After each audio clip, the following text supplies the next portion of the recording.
we're back. Welcome back to the channel. It's episode 6, Ready to Love, and we're going to talk about whatever's going on right now or how we feel about this. So, okay. I don't know why I'm clapping because we're halfway through the season and it's not really popping. You know what I'm saying? Like, when Tommy said that it was halfway through the season, I was like, damn, it is halfway through the season. We don't even have any real serious connections for real. Like, everybody's for the streets. Anybody can be anybody's. I'm going to clean and talk. But anyway, we don't really have any couples. Tommy tells the guys that, oh, I want you to take out one of the girls who needs a second chance. So we have Sabrina, Mumin, Camille, of course she's on the Zadia and Aisha. Zadia has Phil, Nain, and Dante. Sabrina has Sean, Dante, and of course Walter. Shiloh, Aisha, and Sydney also have multiple dudes feeling them, but they don't have 3 dudes feeling them. So Sabrina and Zadia seem to be leading the pack as the women who have most of the guys' attention. So they start out in the men's lounge, the gentleman's lounge, and you know, I gotta say, all the guys look nice. When Tommy finishes talking to them and everything, he makes a remark about Cornelius's mustard-colored outfit or mustard-colored jacket or whatever it was that Cornelius had on. What stuck out to me was Cornelius's facial expression and physical reaction after Tommy mentioned his mustard-colored outfit, suit jacket, apparel, whatever it was. But Cornelius, what does this mean? What is that? Cornelius. Now, it starts out with Walter and Zadia.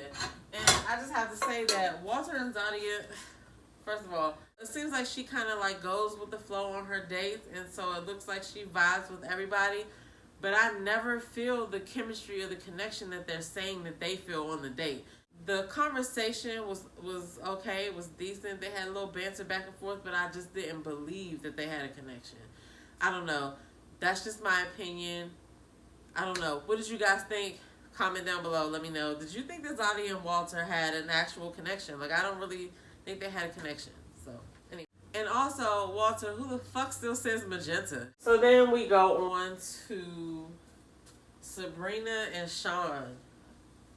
Now, everybody that's been watching this channel knows that I fucked with Sabrina. Sabrina's been on my list of women since this show has started. But in this instance, with her and Sean, I feel like they had really good chemistry. I feel like he was attracted to her. I feel like she was attracted to him. But when they got to the part about kids, and Sean looked like he was struggling so hard. He looked like he was torn. Homeboy was struggling. And I'll take this time out to say that everybody was dogging Sabrina out when they were like, oh, Tyrone was singing to you in Korean and you didn't know what he was saying. You don't really speak Korean. You don't really have Korean. All that shit y'all was saying. She taught Sean how to say 2 good things to her in Korean. And anyway, even though Tyrone said he went to Korea and he became a man in Korea, we don't really know what the fuck the song was that he was fucking trying to sing to her. So, whatever. She shows y'all this episode. She knows Korean, okay? And now Sean do too. Good job, Sean. I didn't even really like Sean at first. When he first came on, I could take or leave him. It was okay, cool, new guy or whatever. But I was just okay, he wasn't, they were at a pool party. His chest was nice. But I was just I don't really believe he's 44. Whatever. But this episode, I really Sean kind of grew on me on this episode. I love the date that he had with Sabrina, and I love the date he had with Cece, which we're gonna get to in a second. When they start talking about the kids, and Sean was like, "Do you want more? Are you done having kids?" And she said, "Yeah," and then kind of went back and forth. She was like, "So what are you saying?" He's saying he still wants kids. So anyway, that's why I said all that to say I do like them together. I was like, Sabrina. Sabrina got game though. So then we have Aisha and Phil. Aisha ends up telling Phil that the reason why she says that she doesn't want any more kids is because she had issues carrying the two that she has, and she almost lost them. So, I mean, that makes sense. Like, you don't want to put yourself. That's some heavy stuff to go through, and nobody wants to. Damn sure don't want to go through that shit more than once. So I can understand that or whatever. And what I did like was that when Aisha teared up and started getting emotional, Phil went right over there and consoled her. That was a good plus for Phil. I'm not sure again if I feel Phil and Aisha, like they look like they have like a good they had like a good date or whatever, but they seem kind of like more friends to me than a romantic connection. I really think that Aisha and Sean, Aisha and Frank make good connections to me, but you know, and Sean seems like the type of guy that probably would be there for her too if she did try to get pregnant and it was a tough pregnancy. Like, Sean seems like he's like emotionally available to me. So then we get to Camille and Nain. Okay, so I will say that I wasn't even looking at Naim at first. Naim just kind of like blended in for me initially. He kind of just seemed like that dude that just, you know what I'm saying, the dude with the beard that's there. But Naim is growing on me because I like the way that he was on this date with Camille, crazy ass, and I like the way that he's been, you know, the last 2 episodes. But Camille was on this date as usual, and she, you know, she started asking him about how he was going to be with her son and if he wanted kids, which is, you know, an acceptable question. But then she started talking about salary. She asked the man if he made 6 figures. Like, she was just really intrusive or whatever. And, you know, it just further makes me think about characters on this show. Like, not only Corey, but Camille, come on. Like, and then, again, I don't know if this was editing, but Naim asked her, how do you let a man know that you're interested? And they did not show her answer the actual question, or she never answered the question. One of the two. So we may not be able to hold that against her or whatever, but she just started talking about, what she started talking about was kind of how she doesn't show a man that she's interested, leaving his text on read and stuff like that. So, you know, I don't know if that was editing or if she actually didn't answer the question or whatever, but I have to check out Swingers, and I'm definitely going to have to check out The Point, because the view at The Point looks good. So, and then Sabrina's drink at the Swingers Club, that sounds funny as hell, but at Swingers looked good. It just seems crazy because Camille only has one connection there, and it's Cornelius. Cornelius is the only one that likes her, because she is not allowing herself to get to know any of the other men. And when she encounters the other men, she's being a rude.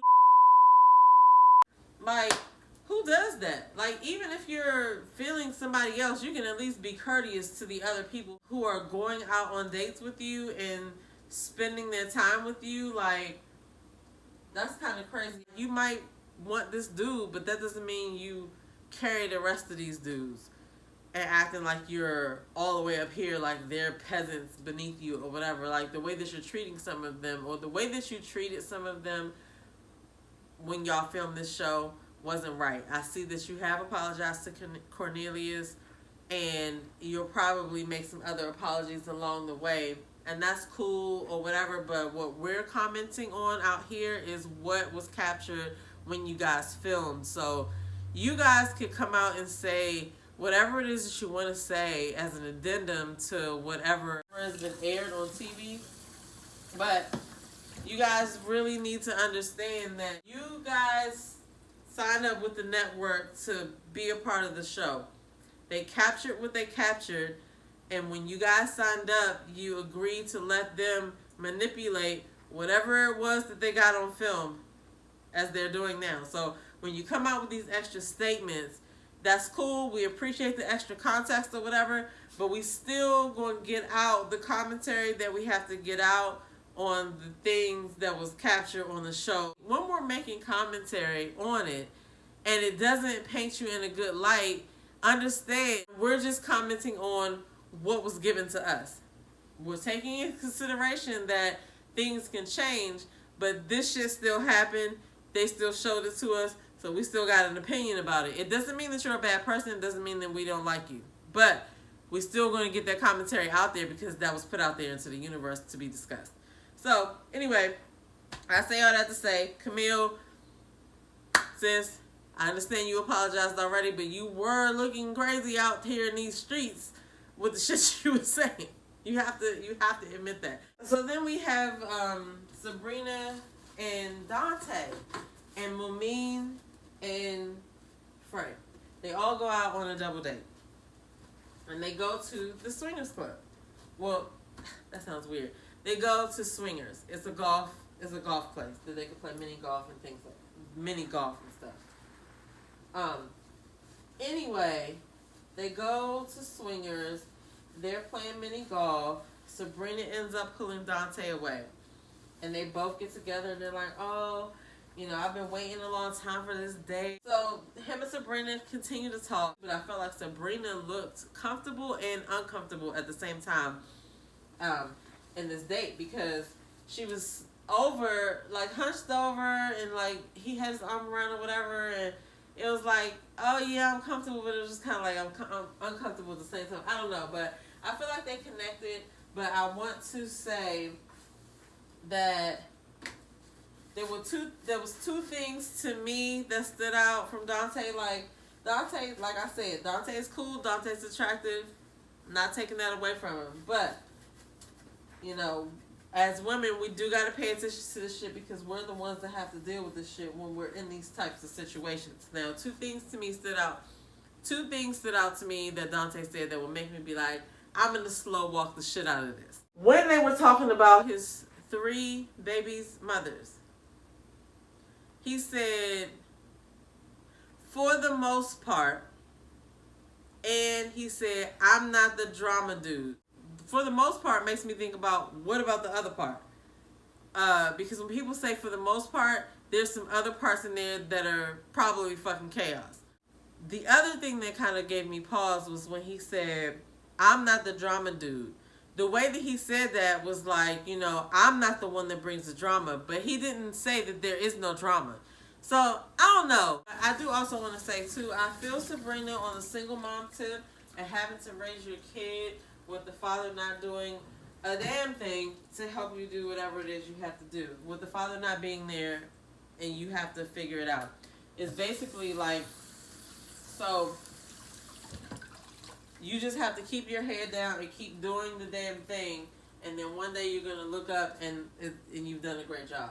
You just keep your head down and keep doing it and keep doing it and keep doing it. It's something that you just don't think about. You just know that you have to do it. It has to be done. Nobody else can do it but you. And you just keep doing it, no matter how tired you are, no matter what you got to do, no matter what happens, you have to keep doing this thing. And that's what single motherhood is, especially when you are the only one doing it. You can't complain. You just keep your head down. You count your blessings and you keep doing the thing. But I will say, do not blink, Sabrina, because one day you're going to look up and she's going to be 18 and it's going to be like, where the hell did the time go? But you're doing a great job. Keep doing that shit. Just because you have these people together doesn't mean that everybody's going to be a match or everybody's going to find love. The whole process is something probably so different than we think. Like, because going through something like that with different people, I can imagine the things that they would learn about themselves and each other and about life in general, you know, and that kind of probably bonded them as a cast. So then you got Sean and Tasia. I really like the chemistry between Sean and Tasia. They really could probably work. She's younger than him, but he still wants kids. She ready for kids. He got her to talk about something other than herself, which was Frank's complaint that she kept talking about herself. Another dude brought out something else in her, or again, editing might have striked again, and this is what they just showed, but she was able to open up to him, and I feel like they made a connection. So I think that was good, because I think Sean would be making a mistake to pick a woman who does not want kids, because he has mentioned that in every date he's been on, and that's something he really wants. So I'm sure they would understand if he chooses to go that way, because they are steadfast in their choices as well, and the things that they want as well. Want and don't want as well. When they have done with all these dates and they go back to the gentleman's lounge, I couldn't help but to notice all of the men's faces as the other dudes that had connections with their girls that they had connections were like, the faces were priceless, and whoever was manning the cameras, they were on point with getting the face, with capturing the faces of the other dudes while one dude was speaking about a particular chick. I don't know if it was editing or if they really was catching those faces like they was catching those faces, but everybody feels some type of way. Every time somebody else mentioned somebody that they were feeling, you could just see like some slight physical uncomfortability, you know, in the room or whatever. So they get to the point where Tommy's like, take these girls on a date and you let one go. One gotta go home. So Walter goes on a date with Courtney, and Dante goes on a date with Camille. So Walter goes on a date with Courtney and basically lets her know that the dudes got together, they talked, and we feel like you're not ready to love and continue or whatever. And she starts to try to talk about, you know, one of their dates or whatever. But I guess she forgot that she was really, her and Camille were both on Cornelius, and that was the date where she had her hand between Cornelius's legs. Like, she messed up with Walter on that date. From that point on, he was friend zoned, and he probably was looking at her like, that's not a connection. That's when Courtney fucked up with Walter. So Camille and Dante are on a date. Camille is just rude. You know, I get it. You into Cornelius. You feel like that's who you want. Y'all, you know, fine. But you don't have to be an ass to the other dudes. And you were not nice on that date. Y'all are all there to date to date multiple people. So you can't really be stank to a person who asked you on a date. You know what I'm saying? I really don't understand why they cut Courtney instead of Camille, because Camille only has one connection. I mean, and that connection, like, nobody else is able to say anything about her because she is all about Cornelius. So she really should have went home, because at least Courtney had some other, you know, possibilities to be connected to somebody else. You know, I don't know. I don't like the fact that she stayed. Like, what's the point of her staying? She only wants Cornelius, and Cornelius is still trying to get to know other women. Drama's happening next week. Y'all seen the previews. My top 3 for this week, as far as the men, is going to be Naeem, Sean, and Dante. And so my top women are going to be Sabrina, Aisha, and Tasia this week. I like what they did. I like to see her on her date. She opened up to Sean. I can't wait to see what happens next week. We're going to be back here recapping. I know everybody's like, what the fuck's happening with this show? It's slow going or whatever, but I feel like it's about to pick up. It's also still interesting because of, like, we don't know who's editing this shit. Like, I would like to talk to that person and figure out what their vision was. But anyway, I'll see you guys later. Until the next time, peace.